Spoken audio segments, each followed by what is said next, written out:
will have to come out of the ring because Vic the Bruiser is going to get this match going against Eugene.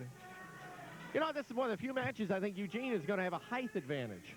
Yes, he is. Vic the Bruiser coming with those, you know, he's got those big, tough pork chops. The guy comes in with those, and I'm sure Eugene probably not faced Vic the Bruiser before, not used to that. Eugene having a little fun with the referee before this one gets underway here on SAW, and Eugene now he's reminding the attendant at ringside that this is my cape. Particular about his cape, he does, you know, he doesn't get it mixed up with Batman's cape or something like that. That's Super Eugene's cape right there. Hot Chocolate Corey Williams got to give it up. He's got to come to the floor. You know, it's when I look at homicidal tendencies, and they made a big point of it when they came to the ring and they passed by, and being the first time I've had a chance to see them since returning here to SAW, and they've got 2 belts of gold now that they're carrying around. They've got the Shaw tag titles, and then they've got the NWA belts there. So, you know, carrying a lot of hardware to them. That's 4 belts they carry with them. Well, let's hope that they can keep track of it, and hopefully it won't be keeping track of it in the ring, that they keep those belts on the outside of the ring, and we're ready to start this one off as Vic the Bruiser will line it up and go at it with Eugene.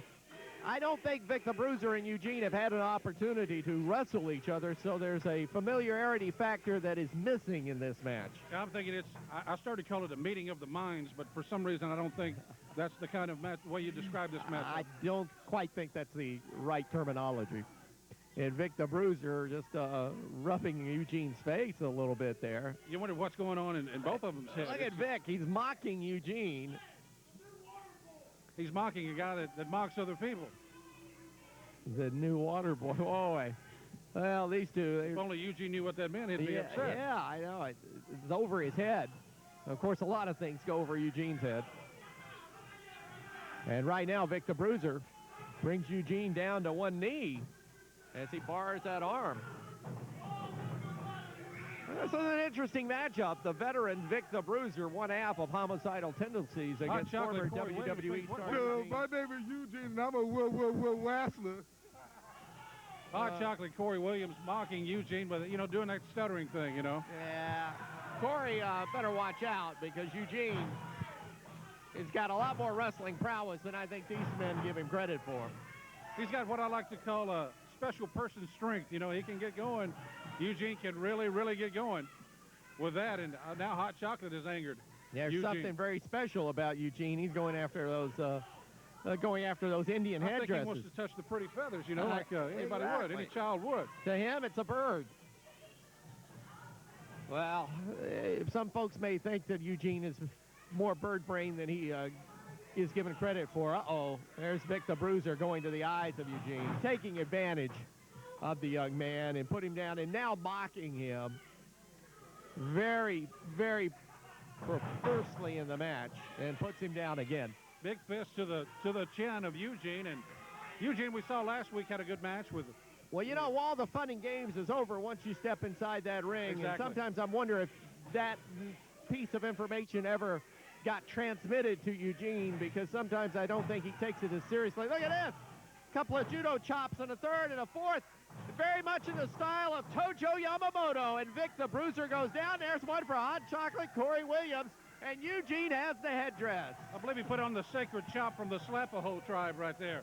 Put their own move on him. Now he's doing his best Wahoo McDaniel in the ring. Oh.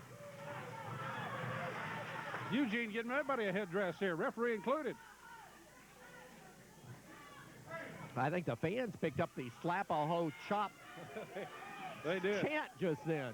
Once again, Eugene just briefly came with a claw Vic motion the there. Bruiser from behind, as Corey Williams had the attention of Eugene, and Vic just came up and whacked him from behind. You know, these two work great. Homicidal tendencies as a tag team, especially when Hot Chocolate Corey Williams is on the outside. He is very effective in distractive maneuvers. Right there, that's just not legal right there. But he's very effective in this type of match and helping Vic the Bruiser.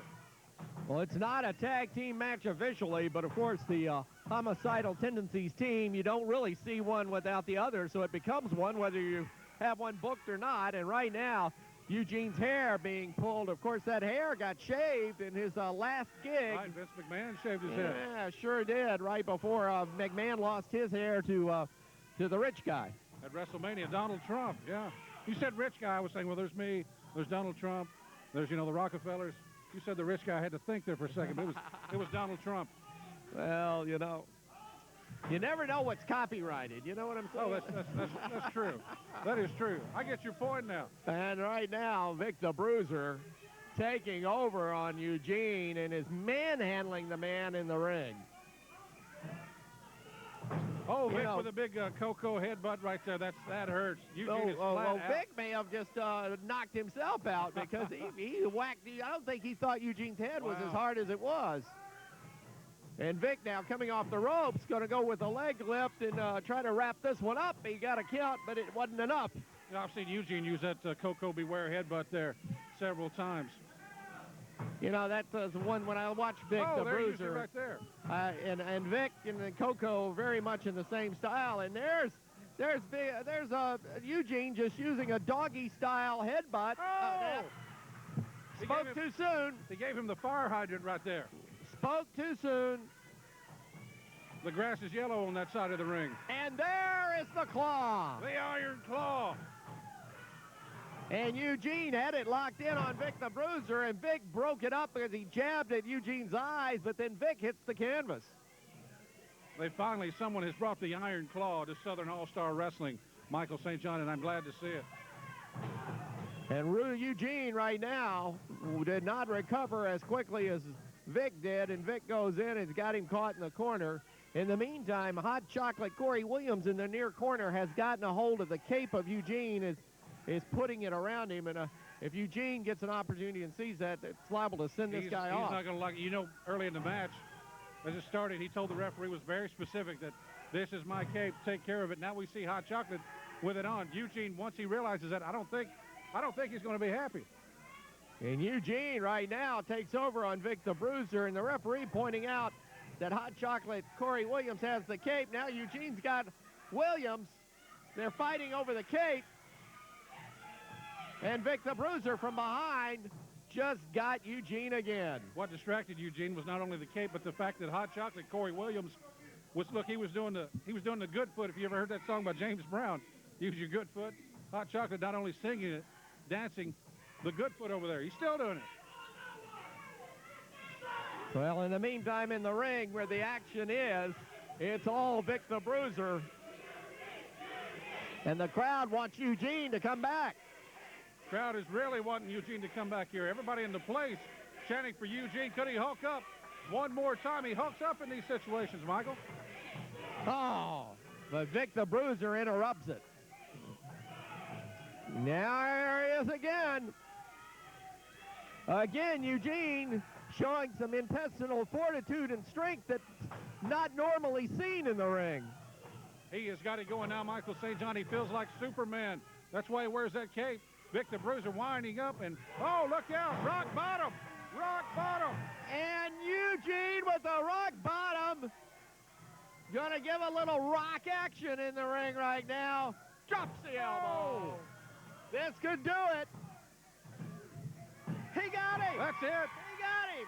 Eugene wins with a rock bottom. Hot Chocolate Corey Williams in the ring right now. Oh, wait a minute, Hot Chocolate. He's still Superman. Eugene is still Superman. Eugene with Superman-like tendencies right now, going to work on Hot Chocolate Corey Williams, and from behind, Vic the Bruiser nails him in the back of the neck. 2-on-1, not really fair. You've seen Eugene help out some other people here in SAW, and now he's got both sides of homicidal tendencies in the ring, pounding him across the back. And now we see what homicidal tendencies does best, and that is double team a man after he's down. That is right, double team a man after he's down, and they make sure to get that man down by whatever way they can, usually Hot Chocolate on the outside. Now both of them in the ring. Oh, coming with a double clothesline, but no, Eugene rolls out. And Eugene shaking his tail feather right there. Indeed, the wiser part of Valor right there is to get out of the ring and out of harm's way. He gets the win over Vic the Bruiser as he has outsmarted homicidal tendencies. Outsmarted him, also got his cape, Michael St. John. He was really concerned about that cape as he told everyone. We saw him leave with that sacred cape. And Homicidal Tendencies not too happy. Right here, the fans are happy, and when you have an opportunity to catch SAW in person, you better do so. If you're enjoying it on TV, you'll enjoy it even more in person. Let's take a break, and a lot more action is still to come.